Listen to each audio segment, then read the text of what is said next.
भक्तजनों, हर हर महादेव।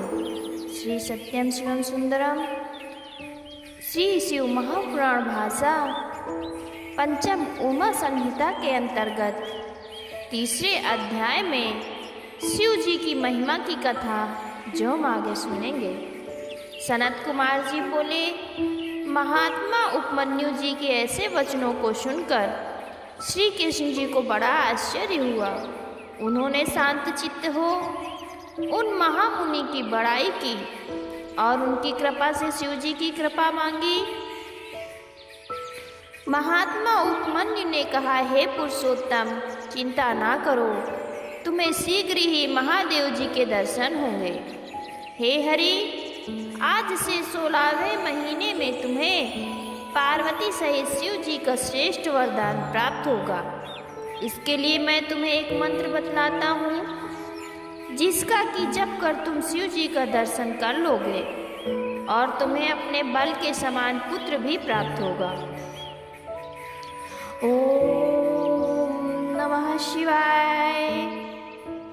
इस मंत्र के जप से मनुष्य की सारी कामनाएं पूर्ण होती हैं। सनत कुमार जी कहते हैं कि इस प्रकार की महादेव जी की कथाओं को कहते हुए उन्हें वो 8 दिन का समय एक क्षण के समय व्यतीत हो गया। 9वें दिन उन महामुनि ने उन्हें अथर्ववेद शीर्षार्थ शिव के इस महामंत्र की दीक्षा दी। फिर तो वे जटाधारी मुनि सावधान होकर एक हाथ को ऊपर उठाए, पैर के अंगूठे पर सारे शरीर का भार रखे हुए तप करने लगे। 16वें महीने के आते ही पार्वती सहित महादेव जी ने प्रकट होकर श्री कृष्ण जी को दर्शन दिया। पार्वती सहित शिव जी का दर्शन कर श्री कृष्ण जी प्रसन्न हो गए और उन्होंने हाथ जोड़ सिर झुकाकर अनेक प्रकार की स्तुतियों से उन्हें संतुष्ट किया। आकाश से फूलों की वर्षा हुई तथा गंधर्वों सहित देवता विद्याधर और बड़े बड़े सर्पों में उत्तम स्त्रोतों द्वारा भगवान रुद्र की स्तुति की। तब पार्वती जी के मुख को देखते हुए भक्तवत्सल शिव जी प्रसन्न हो श्री कृष्ण से बोले, हे कृष्ण, मैं तुम पर प्रसन्न हूँ, वर मांगो।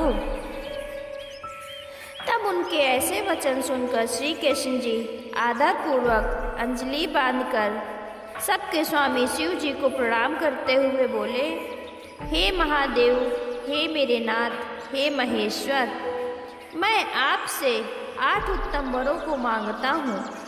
पहला यह कि नित्य तुम में मेरी मति लगी रहे। दूसरा अटल यश। तीसरा सामीप्य। चौथा आप में सर्वदा स्थिर अनुराग। पांचवा मेरे 10 पुत्र। छठा मेरे अभिमानी शत्रुओं का नाश। सातवां शत्रुओं से मेरा कहीं तिरस्कार ना हो। और आठवां यह कि मैं सब योगियों में अति प्रिय हूँ। हे देवों के देव महादेव, हे स्वामी, यदि यही 8 वर आप मुझे दीजिए। सनत कुमार जी कहते हैं कि तब श्री कृष्ण के ऐसे वचनों को सुनकर भगवान शिव उनसे बोले कि तुम्हारे ये सब वर पूर्ण होंगे।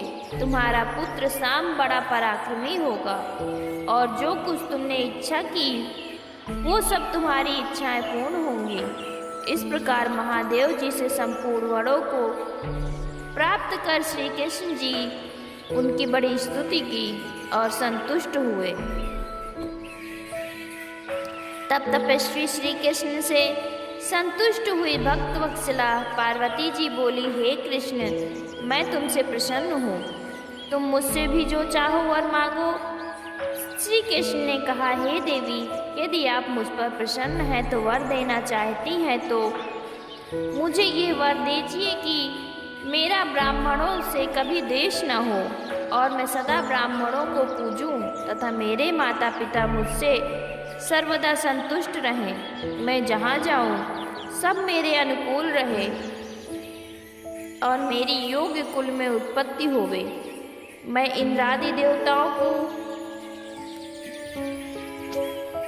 तथा गृहस्थों, सन्यासियों और अतिथियों को सैकड़ों यज्ञों से संतुष्ट करूं। हे शंकरी, मैं तुम्हारे प्रसाद से सहस्त्रों स्त्रियों का प्राण प्रिय हूँ तथा मेरी उनमें अटल प्रीति होवे। सनत कुमार जी कहते हैं कि तब श्री कृष्ण के वचनों को सुनकर देवी सनातनी ने विस्मित हो उनसे तथास्तु अर्थात ऐसा ही होगा कह दिया।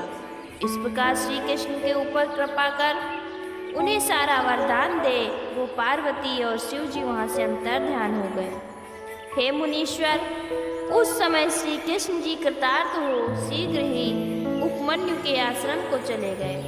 वहाँ पहुंचकर उन्होंने उपमन्यु मुनि को प्रणाम कर उनसे पूछा कि हे मुनीश्वर, क्या संसार में शिव से भी बढ़कर कोई अति क्रोधी और महाज्ञानी है?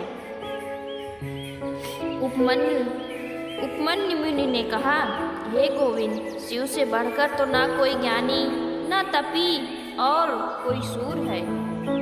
एक समय जो ब्रह्मलोक में महात्मा योगी ब्रह्मदंडी ने सहस्त्र नाम से भगवान की स्तुति की तो शिव का वही स्तोत्र सर्व कामदायक हो गया। जिस सांख्य के गीत को विज्ञानी निघंटु के समान आज तक पढ़ते हैं, हे कृष्ण, उसका नित्य स्मरण कर तुम शंकर के भाव को प्राप्त हो। महात्मा उपमन्यु के से ऐसे सुनकर उन्हें नमस्कार करते और शिव जी को मन में स्मरण करते हुए श्री कृष्ण संसार में सबसे अजेय और कृतकृत्य हुए। दशरथ के पुत्र राम जी भी भक्ति पूर्वक शिव जी की पूजा कर कृतार्थ तथा सर्व विजयी हुए। उन्होंने भी पहले शिव जी की पूजा कर पर्वत पर जाकर शिव जी के लिए बड़ा तप किया था और शिव जी उन्हें ज्ञान तथा धनुष बाण प्रदान किए। शिव जी की पूजा से ही वे समुद्र में पुल बांध लंका में जाकर कुटुंब सहित रावण को मारकर अपने घर लौटे। संपूर्ण पृथ्वी का भोग किया। महात्मा परशुराम ने भी तप कर सर्वव्यापी शिव जी को पूज कर क्षत्रियों को नष्ट किया था और शिव जी से ही उन्हें परशुपा अस्त्र प्राप्त हुआ था, जिसे फरसे के द्वारा उन्होंने क्षत्रियों को 31 बार भस्म किया। शिव जी की प्रसन्नता से ही परशुराम मुनि को जरा मृत्यु रहित योगेंद्र देव वेद व्यास नामक पुत्र प्राप्त हुआ था। वे मुनीश्वर, इस प्रकार मैंने तुमसे संक्षेप में शिव जी का चरित्र वर्णन किया। विस्तार में मैं तो क्या शेष जी भी नहीं कह सकते। श्री शिव महापुराण पंचम उमा संहिता के अंतर्गत शिव जी की महिमा की ये कथा समाप्त होती है। शिव जी के माया का प्रभाव।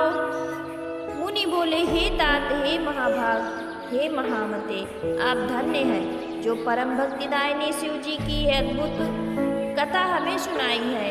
ये सर्वज्ञ व्यास जी के प्रश्नों के अनुसार आप हमें फिर शिव जी की कथा सुनाइए, क्योंकि आप व्यास जी के शिष्य और शिव तत्व में प्रवीण हैं। सूत जी कहते हैं, ऐसे ही मेरे गुरु व्यास जी ने शिव भक्ति मुनीश्वर सनत कुमार जी से पूछा था। वही मैं सनत कुमार जी के शब्दों में कहता हूँ। सनत कुमार जी कहते हैं, हे व्यास जी, तुम बड़े बुद्धिमान हो, अतः शिव जी की उस सुखदायक कथा को सुनो जिसे सुनने से शिव की भक्ति उत्पन्न होती है। ये सारा संसार शिव जी में व्याप्त है। वही सबके स्वामी देव और सबकी आत्मा तथा सबको सुख देने वाले ब्रह्मा, विष्णु और ईश्वर संबंधी त्रय रूपी वाली तथा प्राणियों की आत्मा भूत नामक शिव जी की परम मूर्ति है।